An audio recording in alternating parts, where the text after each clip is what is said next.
सगळं वट नाही, जपानी सगळे मिक्स आहे ते.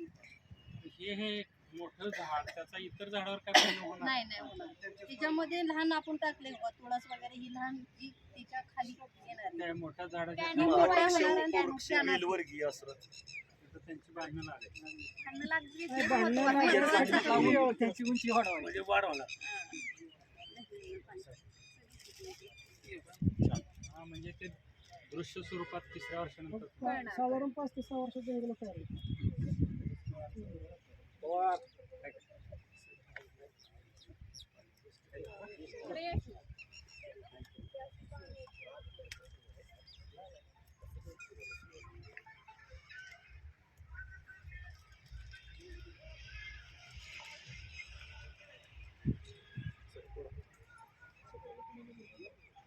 छत्तीसगडाचा विजय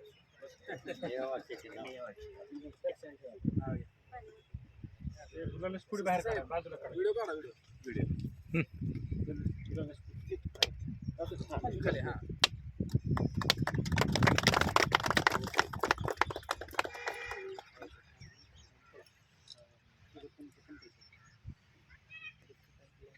पाच नारळ आहेत. तुम्हीच तुमच्या ह्यानं जाता.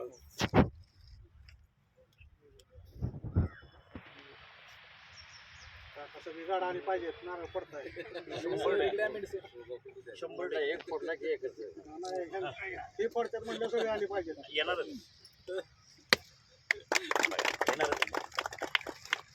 त्याच्या नारळ पाणी जेवढे याचा अर्थ पाऊस भरपूर पडणार. हे बघा कसा पडला नारळ. फार कमी झाला पाऊस. भरच्या सगळा नाही. अरे सॉरी या अगोदर.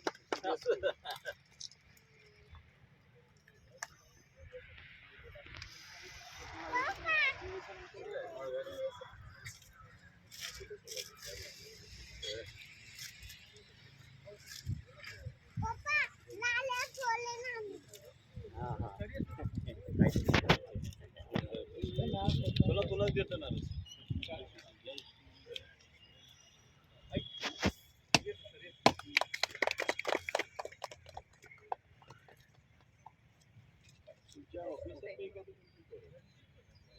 आम्ही काय तर वेळेला आमचं प्लॅन्टेशनला पडतो.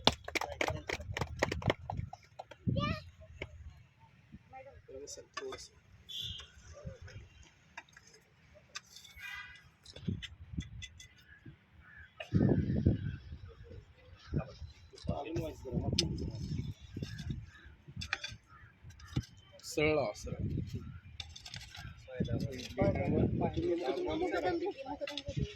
सरळ करा.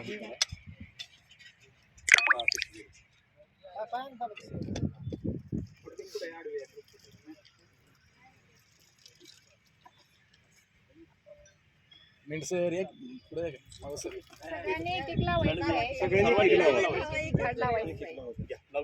एक लावा झाड. कटर ते काढून द्या. जवळ जवळ लावल्यावर जपानी आपण 1 मीटर मुळांची वगैरे असं वाढवतो. जपानी शास्त्रज्ञ किती घेतलंय? बघायला येतंय का पुढं?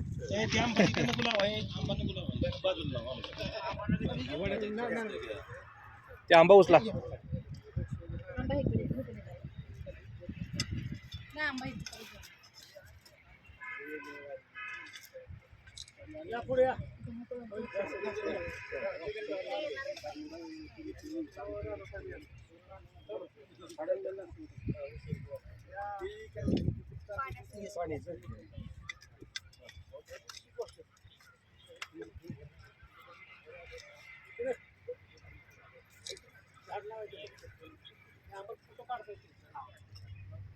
ते काय कराय कोण राहिले आता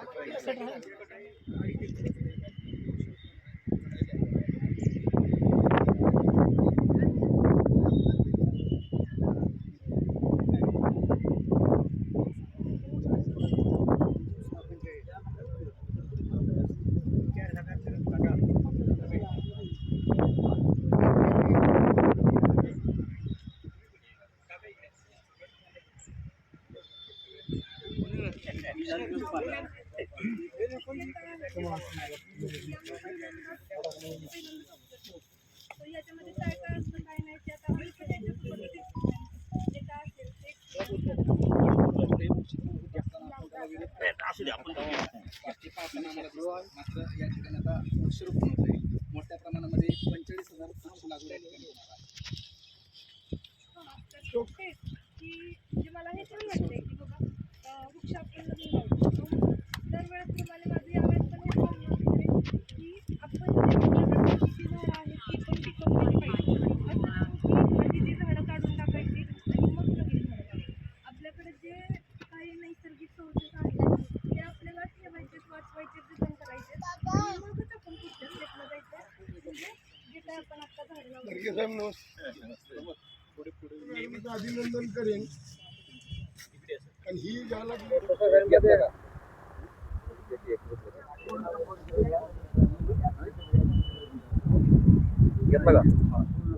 विभागातर्फे मियावाकी पद्धतीनं विमानतळाच्या शेजारी 45,000 झाडांची लागवड आज होते. हा फलटणच्या इतिहासामध्ये एक अतिशय चांगला सुवर्णयोग असा आहे. फलटणकरांना शुद्ध हवा मिळण्यासाठी सगळे फलटणकर सकाळी या विमानतळावर फिरायला येतात. त्यांना हे जर नैसर्गिक जंगल या ठिकाणी सुरू झालं तर अधिक ऑक्सिजन त्यांना त्या ठिकाणी मिळणार आहे. हा या मियावाकी जंगलाचा प्रमुख उद्देश असेल. आणि ह्या जंगलामध्ये आपण लावलेली झाडं जी आहेत तर सगळ्या पत्रकारांना विनंती आहे की आपण मॅडमनी सांगितलं की पुढच्या वर्षी याच तारखेला तुम्ही पाहायला या, परंतु आपली एक जंगलाप्रती आणि वनीकरणाप्रती जबाबदारी समजून ज्यांना ज्यांना जसा जसा वेळ मिळेल तसं 8 दिवसांनी 10 दिवसांनी महिन्यांनी या ठिकाणी यावं, इथली प्रगती पाहावी, निकिता मॅडमशी चर्चा करावी, तर हे काम सगळ्यांच्या सहभागातून होणार आहे. आणि हे निश्चितच फलटण तालुक्याला अतिशय चांगलं वरदान आहे. अजूनही ज्या ठिकाणी फलटण तालुक्यात असे काही प्रकल्प असतील ते पण आपण हातात घ्यावेत. त्याला आमच्या सगळ्यांचं सहकार्य राहील. या ठिकाणी जमलेलो आहोत सर्वजण. तर या ठिकाणी 1.5 हेक्टर क्षेत्रावर आपण 45,000 देशी वृक्षांची लागवड करत आहोत आणि त्या लागवडीला आजपासून सुरुवात झालेली आहे. तर आज या ठिकाणी जे आपण वृक्ष लावलेले आहेत ते 1-1.5-2 फुटापर्यंतची वृक्ष लावलेले आहेत. आणि हे पुढच्या वर्षीच त्याची जी उंची वाढेल किंवा त्याची जी ग्रोथ असेल ती फार झपाट्याने वाढणार आहे. या प्रोजेक्टचं एक नाविन्यच असं आहे की कमी वेळामध्ये कमी जागेमध्ये घनदाट जंगल तयार करणं. आणि या घनदाट जंगलाचा आपल्या जे वन्य प्राणी आहेत तर त्यांना एक नैसर्गिक अधिवास निर्माण करून देण्याची भूमिका वन विभागाची आहे. आणि ती साध्य करण्यासाठी आम्ही प्रयत्न करत आहोत आणि तुमच्या सगळ्यांच्या माध्यमातून ते प्रयत्न होणार आहेत. आणि फलटण तालुक्याला एक नैसर्गिक जे अधिवास आहे प्राण्यांचा तो निर्माण होणार आहे. ऑक्सिजन पार्क निर्माण होणार आहे. शहराच्या ठिकाणी अशी हिरवाई निर्माण करणं म्हणजे एक कार्बन सिंक तयार केल्यासारखं आहे. आणि तेच काम वन विभाग करत आहे. आणि तुमच्या सर्वांचा सहभाग आज मिळाला तर सगळ्यांचे मनपूर्वक आभार. झाडे लावा, झाडे जगवा, पाणी अडवा, पाणी जिरवा, पाणी अडवा, पाणी जिरवा. आज आपल्या फलटण येथे गिरवी नाक्यावर असणाऱ्या वन विभागाच्या कार्यालयाच्या पाठीमागे असणारी वन विभागाची जागा, या जागेमध्ये एक अतिशय उत्कृष्ट पद्धतीचा वन विभागाचा प्रकल्प याला आज सुरुवात झाली.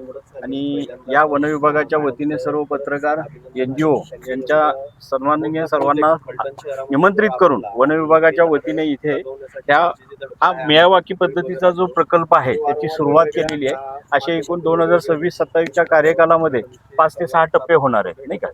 आणि एका टप्प्यामध्ये किती झाड आहेत मॅडम आपली? 45,000 एकाच टप्प्यामध्ये. अशा पद्धतीने दरवर्षी त्याप्रमाणे तर असा हा प्रकल्प एक वेगळ्या पद्धतीचा सुरू झालेला आहे. आणि एक अतिशय कौतुकास्पद आणि स्तुत्य हा प्रकल्प आहे. हा प्रकल्पाचं वैशिष्ट्य म्हणजे पर्यावरणाच्या समतोलाबरोबर नैसर्गिक अधिवास असण्यासाठी जे काही प्राणी आहेत त्यांच्यासाठी सुद्धा हा एक उत्कृष्ट पद्धतीचा प्रकल्प होणार आहे. आणि हे उचललेलं पाऊल यासाठी फलटणकरांच्या वतीनेही त्यांना आपण साथ द्यायची आहे. आज वृक्षारोपण झालेलं आहे, ते काळजी घेणारच आहेत त्यांच्या नियमानुसार.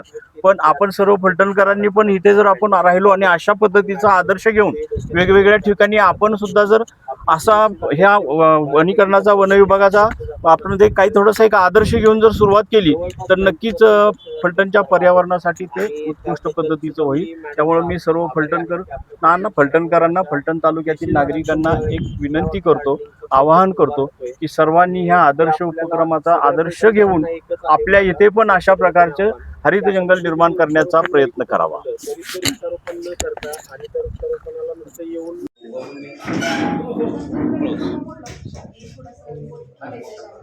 थोडस सेंटरला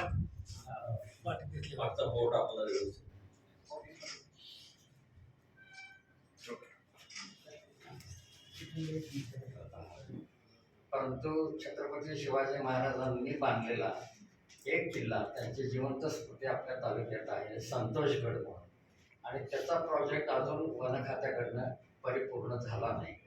पतंगराव कदम वनमंत्री असताना आम्ही सुरुवातीला त्यांनी आराखडा सादर केला. त्याचं पुढं काय झालंय माहिती नाही.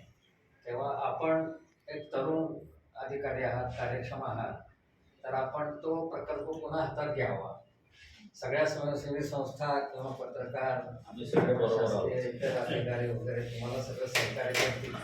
परंतु तो होणं अतिशय, आणि तो झाला ना तर आपल्या तालुक्यात एक उत्तम पर्यटन स्थळ त्या ठिकाणी उभं राहील. त्यामुळे आपण त्या विशेष लक्ष घालावं. आपण या वन विभागाच्या वतीने आम्हा सर्व पत्रकारांना, काही NGO आहेत आपले, वकील मॅडम, NGOचे सगळे आहेत, सगळे पत्रकार, त्यांना बोलवल्याबद्दल प्रथम आपले आभार. आपले वैयक्तिक आणि आपल्या वन विभागाचे. कारण काय होतं, पत्रकारांना बोलवणं म्हणजे एवढी मोठी रिस्क कोणी घेत नाही कसं. पत्रकार म्हणले की शक्यतो त्यांना चांगलं बोलता येत नाही, असा एक गोड गैरसमज आहे लोकांचा. गैरसमज आहे. त्याच्यामुळे बोलवल्याबद्दल त्यामुळे धन्यवाद. त्यांना असं पहिलाच अधिकारी असेल मला वाटतं की पत्रकारांना बोलवून सगळे व्यक्ती दिसली की एकत्र बोलवून हे फार महत्वाचं नाही का. त्याच्यामुळे धन्यवाद. आपले काही उपक्रम असू द्या, कारण पत्रकारांना बोलवण्याचा उद्देश कसा असतो, सगळ्याच कुठल्याही क्षेत्रात, राजकीय असू दे, सामाजिक क्षेत्रात, की पत्रकारांना म्हणजे आपलं कुठंतरी मांडलं जातं. तुमचाही असेल हरकत नाही, आम्ही मांडणारच. पण अशी अपेक्षा आहे की आता समाजाचा एक आरसा, लोकशाहीचा आवाज, या दृष्टीकोनातून तुम्हाला असं सांगावं वाटतं. आपण एक तरुणदार त्या नवीन जनरेशन जेडचे अधिकारी आहात आणि वेगळं काहीतरी समाजाला देण्याचा प्रयत्न आपण शासनाच्या माध्यमातून केला तर ते एक वेगळा आदर्श उभा राहील किंवा हे करू, आम्ही हे एक वेगळ्या पद्धतीने राबवलं, हे करतोय. आणि अशी अपेक्षा आमच्याकडून आहे असं म्हणायला हरकत नाही. म्हणजे पत्रकार बोलते असं म्हणल्यावर समाजच बोलते असं समजून चला, आणि त्याप्रमाणे तुम्ही एखादी गोष्ट उभी केली तर आम्हाला आनंदच होईल. बर्गे काका म्हटले तर आमचे ज्येष्ठ पत्रकार आहेत, मागच्या मला वाटतं 5-6 पिढ्याचा सगळ्या क्षेत्रात राजकीय, सामाजिक ते वारसा घेऊन उभे आहेत. आम्ही त्याच्याबरोबर सोबत आहोत, आम्हाला ते घेऊन चालले. आणि त्याच्या दृष्टिकोनातून फलटणच्या सामाजिक काही जडणघडण होत असेल आणि अशी काही तरुण पिढी आता NGO उभी राहते बघा, ही मुलं, म्हणजे हे एक वेगळं उदाहरण आहे.